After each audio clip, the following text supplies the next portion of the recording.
Hey everybody, we are back with another episode of Can't Stop Snapping, the official podcast of MarvelSnapZone.com. We have a great episode for you today. I have been out of town the last couple of days, so I'm a little flustered getting things ready here at the last second. So I appreciate my guests' patience today. I have a returning guest, CaptainMoron. CaptainMoron, thank you for being here. Hey, it is a pleasure to be back. Yeah, it's been a little while since we've had you on. Appreciate you jumping on. And again, patience as we got everything up and rolling here this evening as we're recording.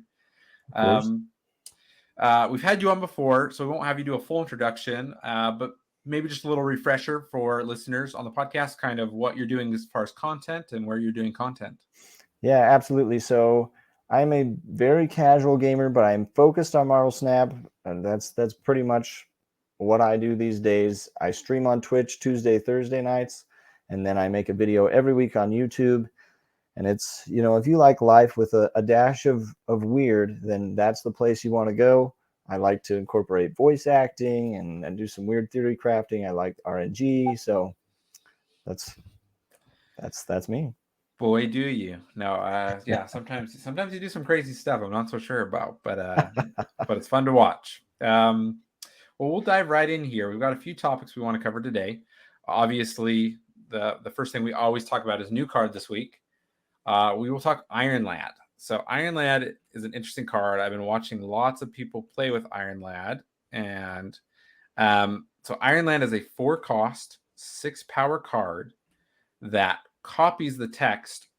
On reveal, copies the text of the top card of your deck. So I think this is interesting. This interaction with the top card of your deck. I believe it was the latest patch notes from last month where they said they were making some changes to America Chavez and to Jubilee because they want more cards that interact with the top of your deck, and there was going to be new cards. Obviously, Iron Lad being one of those. We're getting Howard the Duck, I think, next week, which lets you see the top card of your deck, which I think will be a very interesting synergy. So maybe we'll talk a little bit of Howard the Duck here with Iron Lad. But I want to turn it over to you, kind of first impressions, thoughts of Iron Lad of a card. What have you seen other people doing? What's your general impression of the card first? Now, what have I not seen other people doing? Yeah, you're definitely hit the nail on the head. There's Iron Lad everywhere. Yeah. I think generally it's a strong card, and always when they introduce something new, I think that's great, like healthy for the meta to introduce it as long as it works, which it almost always has. We've only had it break once.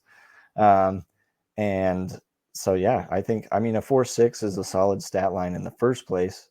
And then my first thoughts go to like a Lockjaw Jubilee sort of thing, right? Where you're kind of trying to high roll cards with strong powers, but they're probably, if they have good text, they might not have high power. So I haven't seen a lot of people doing that.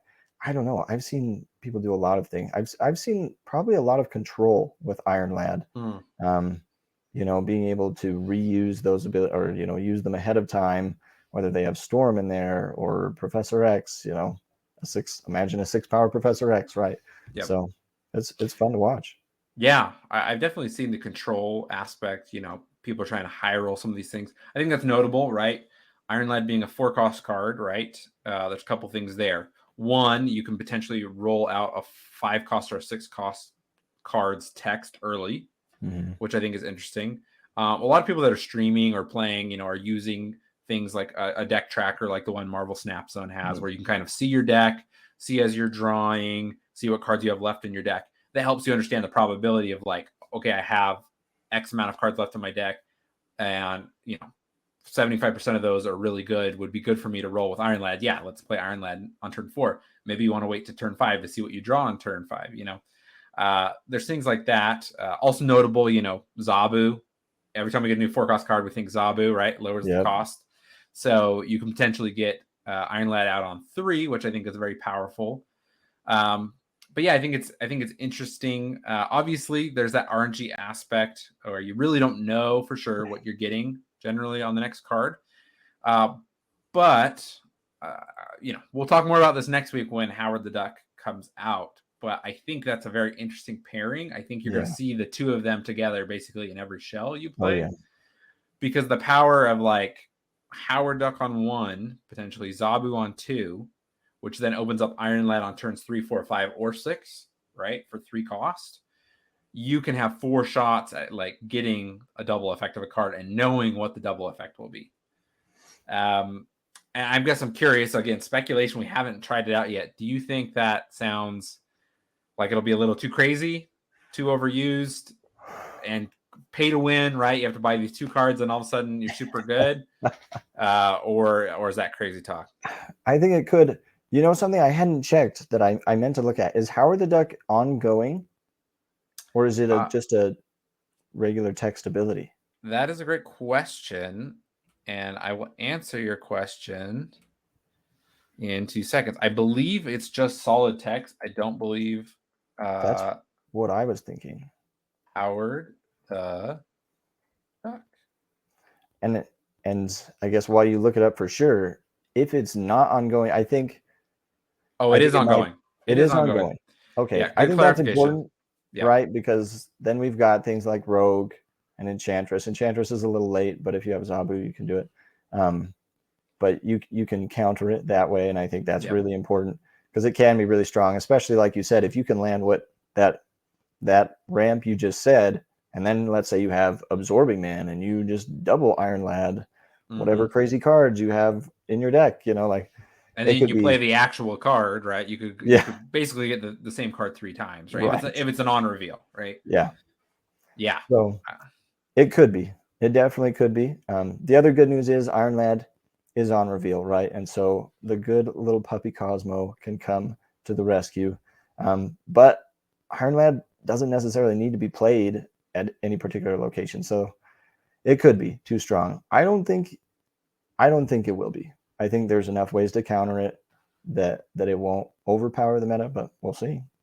Yeah, I mean, Cosmo, like you said, Enchantress with Howard the Duck. Yeah, maybe that's a little bit of extremist in me, trying to bait you out to say that it's going to be overpowered. I think they've done a relatively good job with balancing lately, right? Yeah. Things can still get out of whack because every time you introduce a new card, you have to see how that card interacts with every other card in its current state. So time will tell, but I think it'll be an interesting combo for sure. Another thing I want to say about Iron Lad, right? We've talked about kind of like you can ramp into another card, and that's powerful. I think another thing worth noting, it's almost like you get an extra draw. You could think about it like that.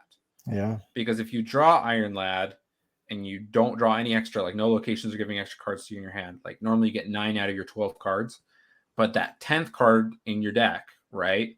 Like on turn 6, you could get that card, right, as a worst case scenario. Yeah.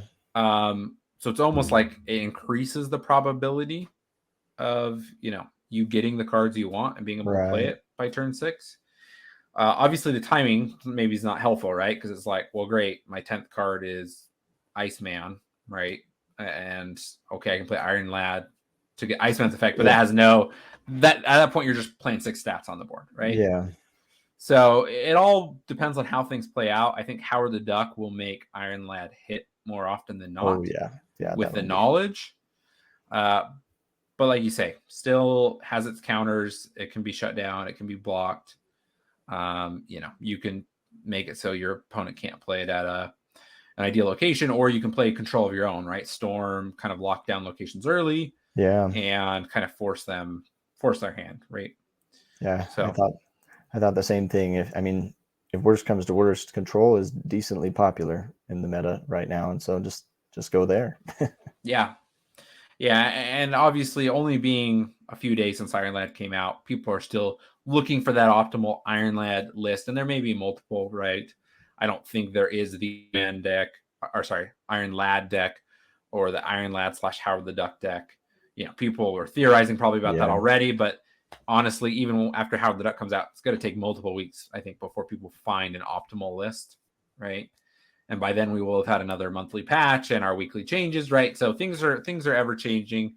I don't think we're going to have kind of the knowledge of what's the best, deck with Iron Lad until we've got a little bit more time under our belt. So any other thoughts on Iron Lad? I think you hinted to Iron Lad and Howard the Duck won't have a lot of time together before we get some very anticipated cards that might just distract from them, and Yep. they aren't the focus anymore when Living Tribunal or High Evolutionary shows up, and everybody's going to try to play that instead. And so it might be a delay till they dominate the meta, till they really come out and people find the ideal deck for them. I mean, that has happened, right? I mean, Yeah. Where a card enters pool 6. I mean, I think we're seeing it with Master Mold right now. I think Master Mold's a decent card. Yeah. Right. And playing with Ronin, and we've seen that win a tournament, things, but it's still with that card being 6,000 collector's tokens, a lot of people still have not picked up Master Mold because it's not as sexy as, other cards. It doesn't seem as exciting. But as soon as that drops down to Series 4 and eventually Series 3, right, in an extra month after that, and we could be seeing some Master Mold play, right? Yeah. I think people, a lot of people are excited about Iron Lad, and so maybe people are more willing to spend the tokens on Iron Lad than they were for Master Mold, etc.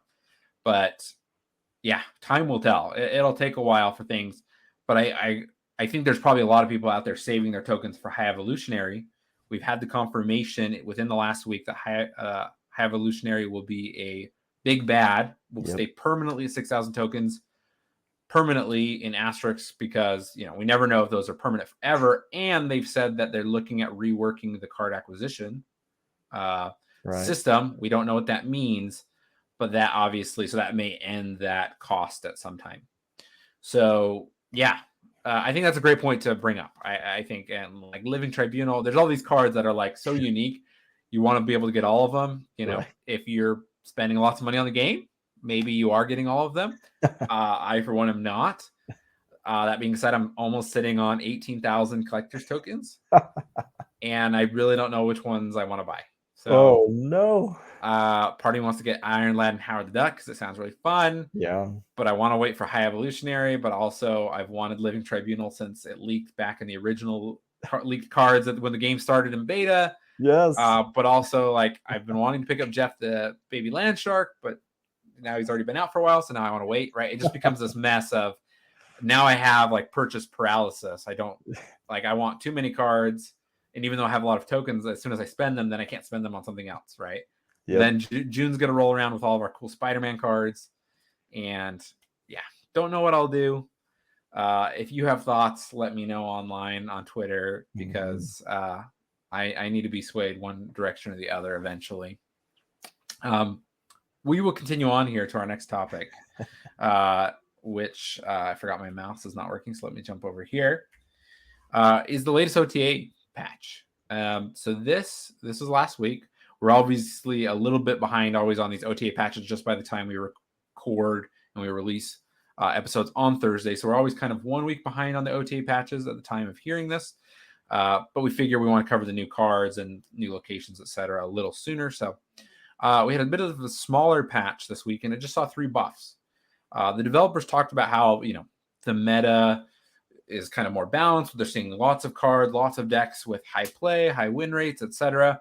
So, they didn't feel like there was any cards that needed to be touched and kind of lower energy or increased cost, etc. this week. So let's talk through these 3 changes. The one that got the biggest numbers boost is Orca. Orca went from a 6/9 to a 6/11, retaining its +5 power ongoing ability if it's the only card at a location. So let's start there. I have been one to always say that Namor and Orca are really bad cards. We saw Namor get a similar buff. Now at this point, I don't know if it was a month ago, 2 months ago, a month and a half ago, somewhere around there. Namor got some buff. I've seen a little bit more Namor play. I went from seeing no Namor play to I've seen Namor a few times since that patch. That buff. Have you seen any Orca play in the last few days? Yeah, I did see an Orca actually on stream last week, and it achieved exactly what the developers desired. They said in the notes, right, that they wanted to keep the ability on par with Namor to keep that competition, but they wanted to up the base power because the ability is so hard to land, and then just make it a more competitive card, because It's not played that much. And yeah, this person was like filling their board, but they played Orca, and I mean, 611 is not bad. Yeah. So yeah, I've seen it a couple times. Yeah, I mean, it's like, higher stat line than She-Hulk, than America Chavez, some of these other 6 cards. Obviously, those have their advantages, right, and what you're able to do with them. But even if you get the 11 power, that's not the lowest 6-cost card stat line, right? It's decent. One behind Magneto and Hulk. So pretty decent, with the potential to be, the second highest, right? Because Destroyer's at 15 power, Infinite at 20. Yeah. So it has a high potential. That being said, being limited to only having it at one location, you can't put other cards around it to buff it, like Captain America or some of these other things, right? Being a 6-cost card, generally, unless you're ramping into it, you have to play it at the end of the game, which, you have to have planned out your board accordingly so you can play them at the only card at one location, which, with control going around and locations that throw you off, it's not the best. No. Right? So this, to me, feels like more of a still play it maybe on certain featured locations. Like if Space Throne is a featured location. Space Throne. You throw Atlantis. This. Yeah, Atlantis. Right. You throw this there. That won me a game the other day. I'm sure nobody's gonna put you playing Shang-Chi when those locations are featured. That's the problem. Shang-Chi definitely won't exist, and you definitely won't put armor there to protect it. So, yeah, basically, right. I understand. I like them filling design space, right? I want different cards with unique abilities that do things. So, like, I don't think Orca is bad from a design space. It's just currently I feel like how Marvel Snap is played with like control decks, or just other decks where you can play a lot of power, lots of cards late in the game, with Sarah and other things. It just feels like often 16 isn't enough to win you a location. Yeah. Sometimes it is, but a lot of times it's not. Yeah. I think that ability, Orca and Namor's ability, is just an inherently weaker ability with where Marvel Snap is right now. But like you said, I don't think that means it's bad for the design space. It has its place at times. But yeah. I don't want them to. I don't want them to delete the card. Yeah. And I don't want them to like just keep giving it more and more power until it's the best card in the game, right? Yeah. So it's probably in a good space right now where they're playable in certain contexts, and that's okay. That's what we need, right? Every card should be playable in a certain context. I still think there are cards that aren't, right? That really just aren't playable. In many contexts. And Orca has been maybe pulled out of that level into you can play it for certain feature locations. You can play it to maybe throw off your opponent because they're not expecting it. Nobody's expecting the Orca play, right? True. So you can occasionally pull it into a deck, and that's okay. Everyone will be okay, right? Yeah. So interesting for sure. But let's talk about these other ones. So we have Collector. Collector has gone from a 2/1 to a 2/2, retaining the same ability where it gets +1 power for every card that goes into your hand, not from your deck. Collector was one of the most OP cards at the beginning of the beta before the first ever patch. It got +2 power for every card that entered your hand. So things like Moon Girl, potentially could add 6 power to it all at once, and if you're playing Agent 13 and all these other cards, right, you could definitely get your Collector past 10 power in a lot of games, right?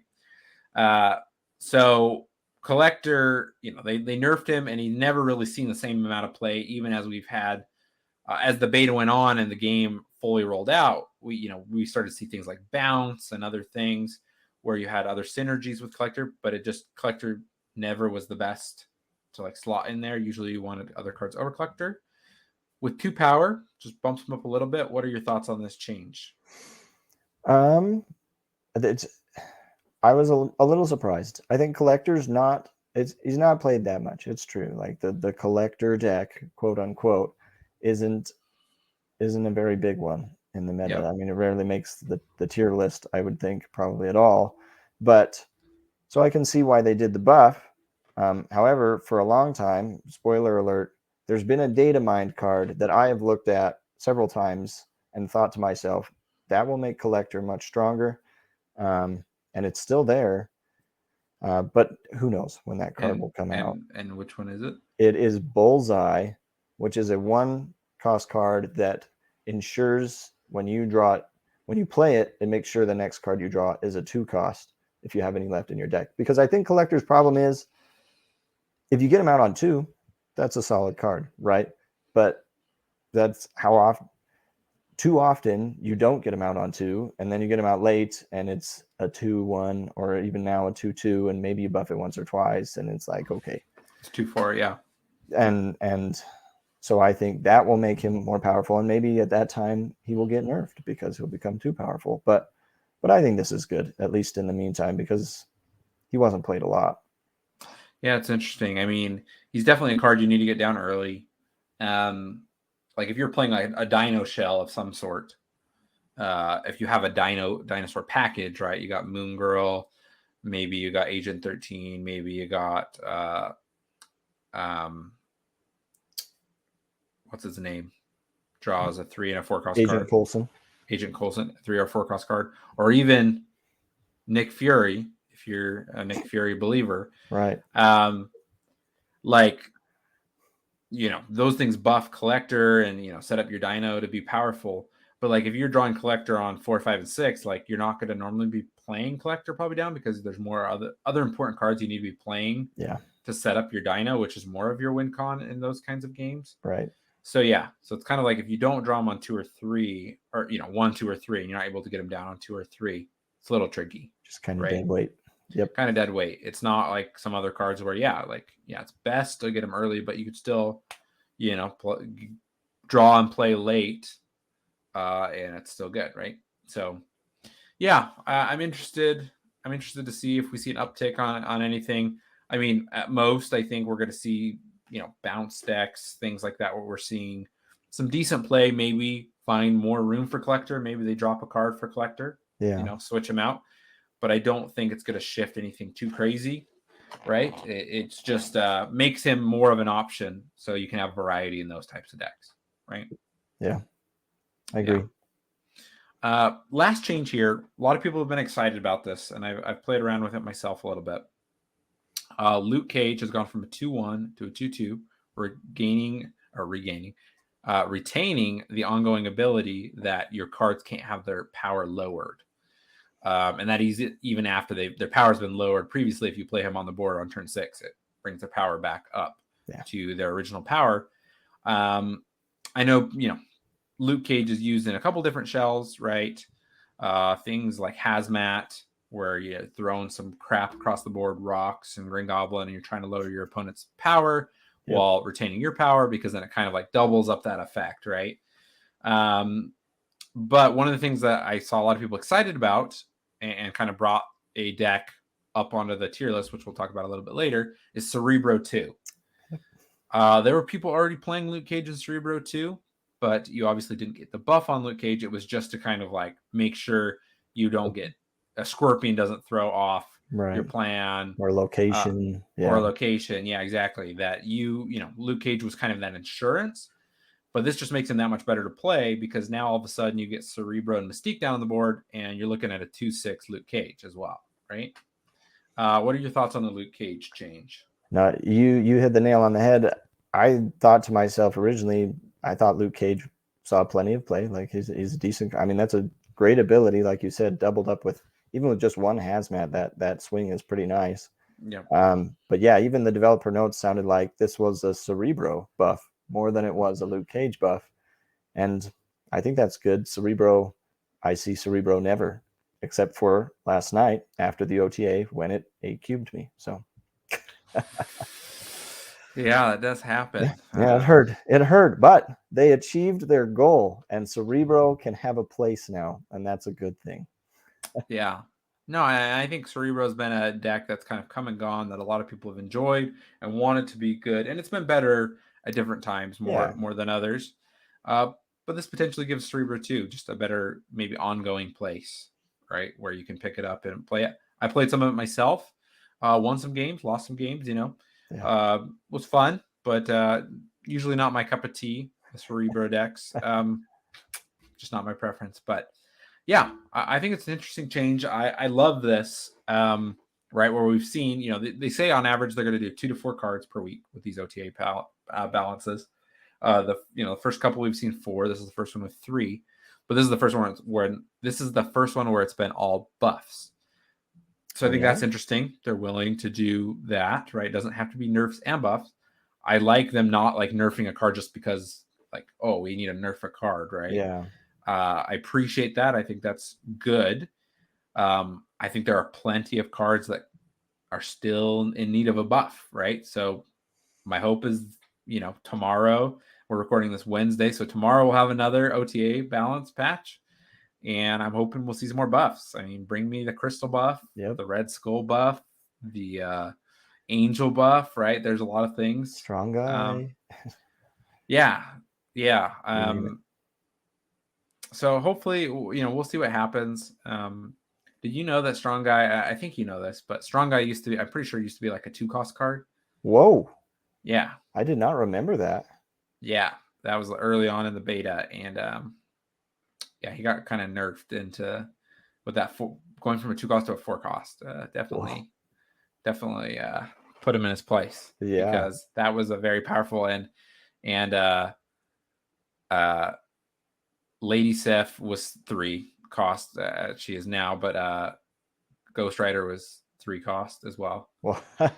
Oh, so yeah, it was a madhouse early on. And Nova buffed all your cards by 2. I remember that. And Moon Girl was 3 cost, and Devil Dino was a 3-cost card. Oh man, that's the one that gets me. Devil Dino with 3. I don't know. It was so fun. It was so fun. You could just, you could like double. You could Moon Girl, and then play 2 Devil Dinos. 2 Devil Dinos, and then you could like double Nova and then Carnage, and add like 20 power to the board. Oh man, and just do that over and over. And that's why I've split my Carnage, 9 times. Anyway, enough talk there. I like these OTA patches. Gives us something additional to talk about every week. But I think it's a great space. I mean, this keeps people interested in the game, keeps them coming back for something new every week, even if they can't buy a new card, right? The hope is like some of these changes, it's almost like getting a new card. Yeah, they make like if you already have Orca and you really haven't played with Orca, all of a sudden it's like, well, maybe now I can try Orca, right? It's almost like a new card. Right? Yeah.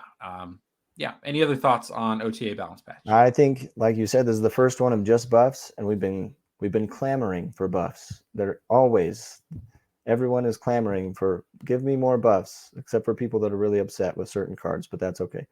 But it's most of the time, let's see buffs. And so it's nice to see that they're willing to do that. Like you said, that just buff some cards because the meta is pretty healthy. So Yep. Agreed.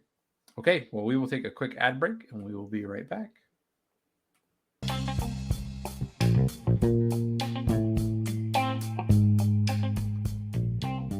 Hey all, I wanted to take a quick moment to talk to you about MarvelSnapZone.com. Marvel Snap Zone is a one-stop shop for everything Marvel Snap on the internet. They have new articles nearly every day that cover deck building, strategy, card breakdowns, etc. They have a great collection tracker tool and a deck list builder that works off of that collection tracker so that you can know what decks you can build with your current card collection.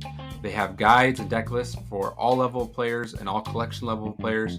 Make sure to go to MarvelSnapZone.com and check it out now.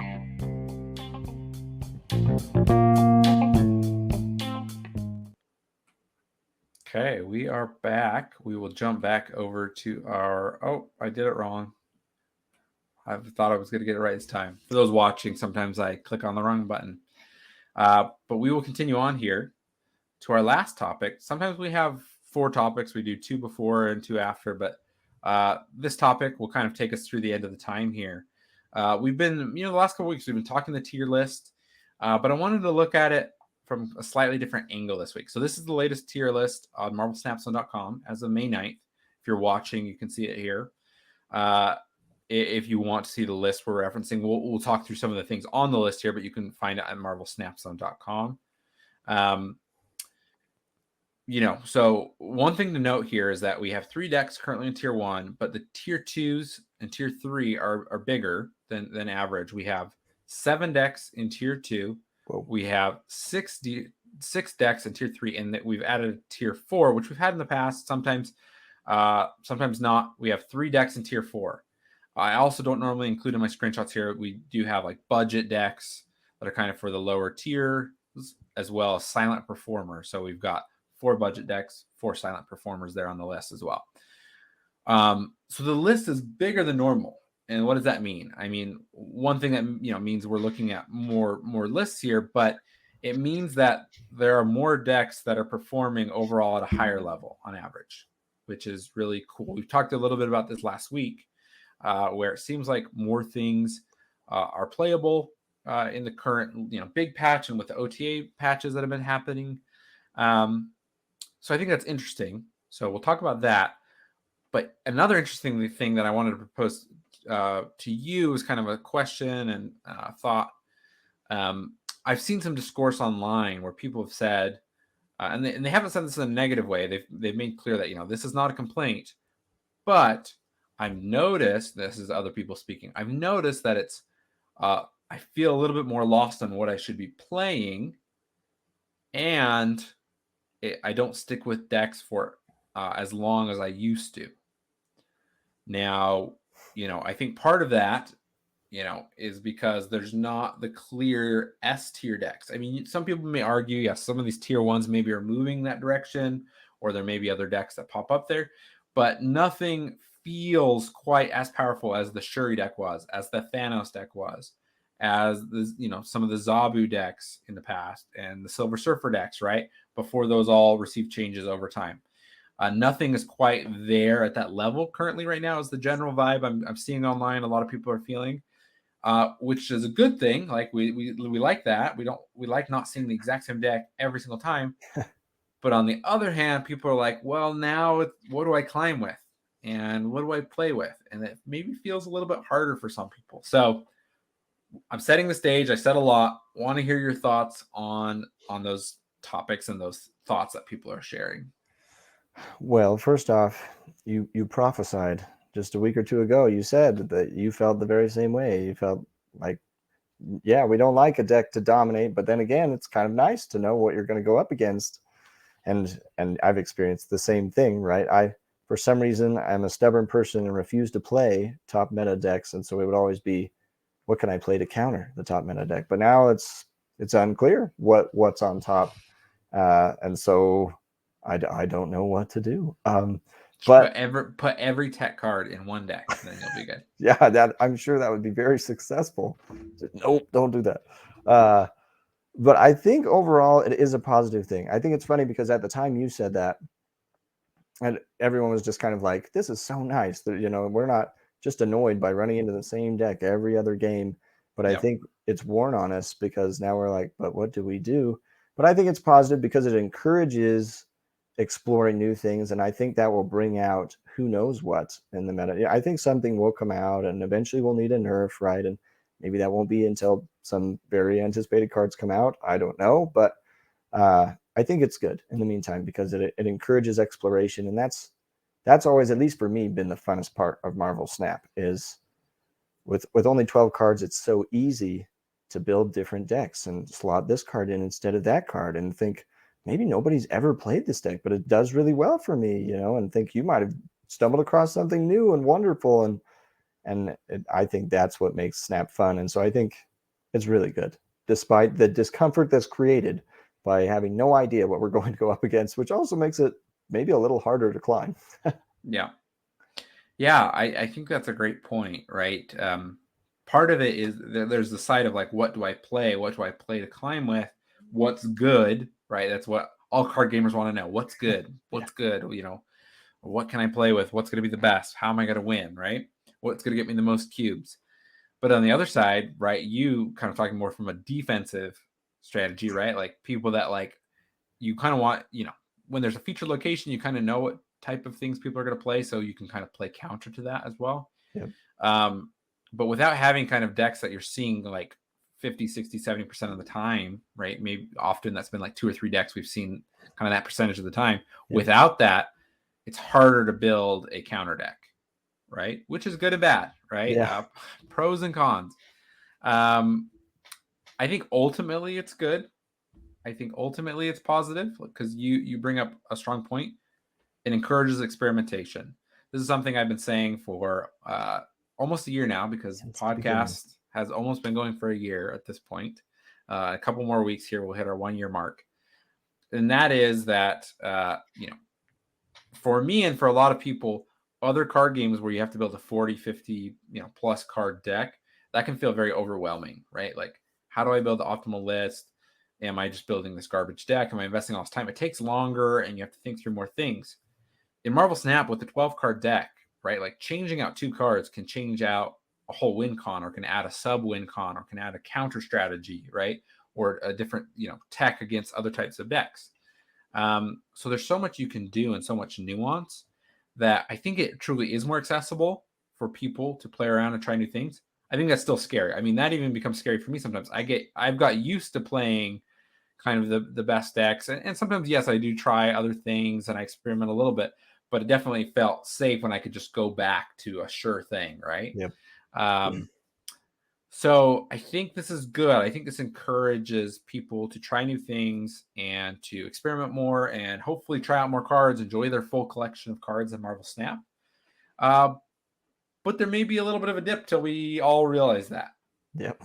Right. I think there's going to be people that only enjoy playing when there's an S tier deck and they know they can play it and they know they can, win fairly confidently and they can play it well.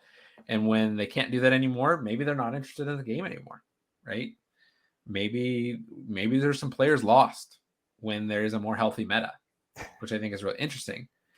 But the hope is, in my mind, that overall, the larger percentage of players feel a benefit from this in the long term. Does that make sense, what I'm saying? Yeah, I think so. Yeah. So we'll talk a little bit more here about what's specifically on the list. So at the top, we're seeing Good Card Stature, Sarah Control, and Doomwave Nebula. The first and the third ones there being ones that kind of made it up into tier 1 this time around. So I think that's interesting. The Good Card Stature is kind of a newer deck that's been being played more and more in the last couple of weeks. Yeah. I think that's interesting. And then in the tier 2, we see a lot of the stuff we know and love. Sarah Surfer, Death Wave, Discard Dracula, Devil Dinosaur, Darkhawk, Lockjaw Thor, Galactus, Patriot. I mean, some of these things have been in tier 1 before. Lockjaw Thor, I believe we had in the tier 1 slot last week. That's dropped down to tier 2. But I think there's just a lot of variety here in tier 1 and tier 2. I think that a lot of these decks are playable. A lot of them don't require too many like Series 6 cost cards. Yeah. So some of these are more accessible. Others are not, right? But what are your thoughts? Anything stand out to you in the tier 1, tier 2 side that you think is worth mentioning? First thing that comes to mind is for those players that are lost. You mentioned, if you feel like you can't enjoy the game without having S tier to play, just think of that S as standing for Sarah. Sarah has dwelt at the top of the tier list for perhaps as long as I can remember in various builds, but Sarah stays strong. So make some kind of Sarah deck and it will probably be decent. So that's the first thought. And the other thought is this top deck, I hadn't looked at the tier list recently, but I'd run into this several times and I was like, what in the world? What are these people playing? Why is Miles in here and Stature's in here? And why are those two in the same deck? And I guess we're trying to copy them and activate them. And yeah, I think that's fun. I like when something totally random and new just flies up to the top. I think that's always great and gives us direction too, and Yeah. what needs to be tweaked or what counters can be played. So that gives some stability. Yeah, I think worth noting, Sarah, the Good Card Stature deck. Anything that can lower cost of cards is very powerful in Marvel Snap. Yeah, that's both. Yep. Right. Different angles here, right? Stature and Miles have kind of like unique enabler conditions that you need to meet to enable those lowering. But like if you can get copies of even just one of those, I mean, 2/1 cost 7 power cards in Stature, or 2/1 cost 5 powers, 2/1 cost 5 power cards in Miles. And if you get both of those doubled, I mean, 24 stats for 4 cost on the last turn of the game, right? And that leaves you with 2 energy. Like, what are you gonna do with that 2 extra energy, Yeah. right? Like, I mean, you can play whatever you want at that point, right? So, and I think it's worth noting that they're not in like Shang-Chi range, right? And so it's a lot of power that's like hard to counter. Yeah. So I think that is very powerful. And then obviously Sarah has been seemingly untouched for so long now, right? Sarah has become better and less good depending on the cards around her, right? As those have been changed. But being able to lower, the cost of cards is very powerful in Marvel Snap. So Always. Yep. So yeah, so interesting things there. Let's talk tier 3, tier 4 over here. So tier 3, we're seeing Cerebro 2, newly on the tier list here. Electro Ramp went down from tier 2 to tier 3. We have Bounce staying in tier 3.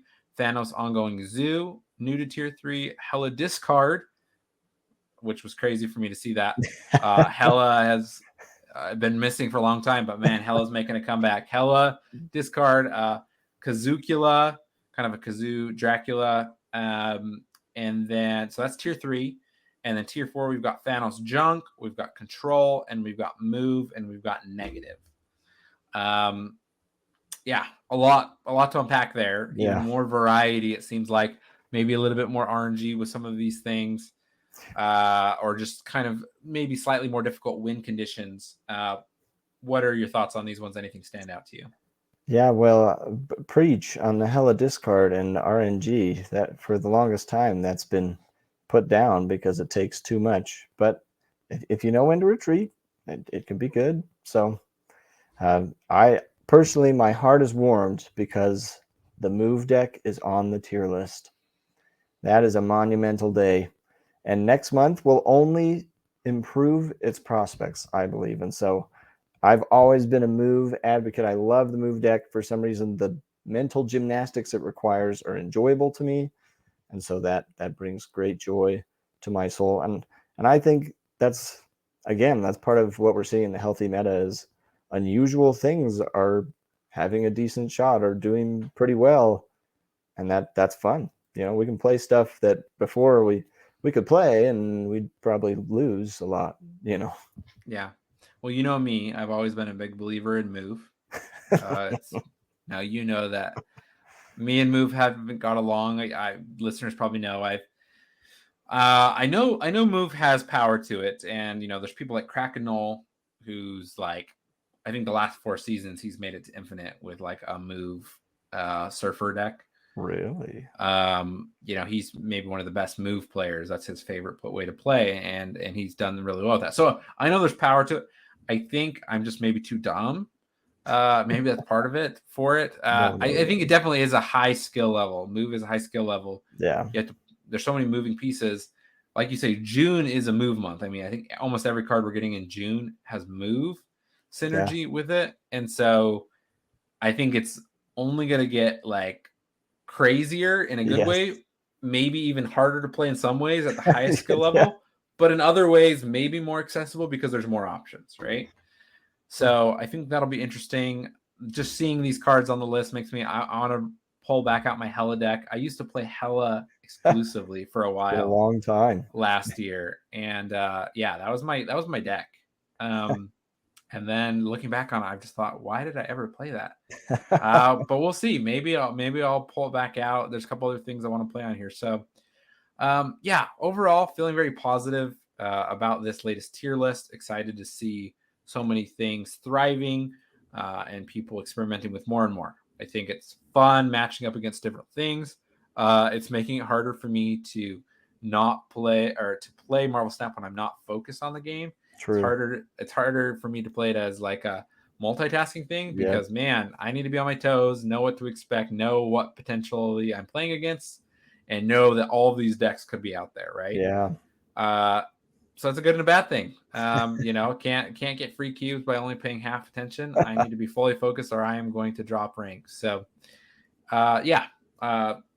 really enjoyed talking the tier list with you today. We are out of time, so we will close off here. Before we go, I want to give you another chance just to give a shout out about your @. Where can people find you and how can they best support your content? Absolutely. Well, thank you again for having me on. It's been a pleasure. This is a fun time to talk about the meta. So I'm really excited about Marble Snap, and crazy things are coming, which I have also saved nearly 18,000 collector's tokens for. So I'm very excited. Living Tribunal has been one of my top 2 since I knew it existed. But anyway, you can find me just about anywhere. YouTube, it's CaptainMoron. You can find me on Twitch, twitch.tv/IamCaptainMoron. And that goes for the same. That's the same on Twitter. It's I am CaptainMoron. And then we've got a Discord as well if you want to hop into that and join a little community. It's the USS Moron, because I'm the captain of the USS Moron. That makes a lot of sense. It's a boat. Okay. Thank you for being on.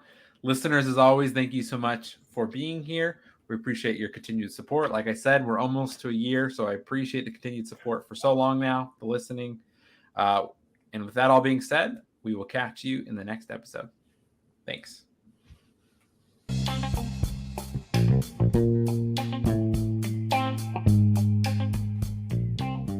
Can't Stop Snapping is a podcast written, recorded, produced, and hosted by Michael Thurman. Thanks for listening.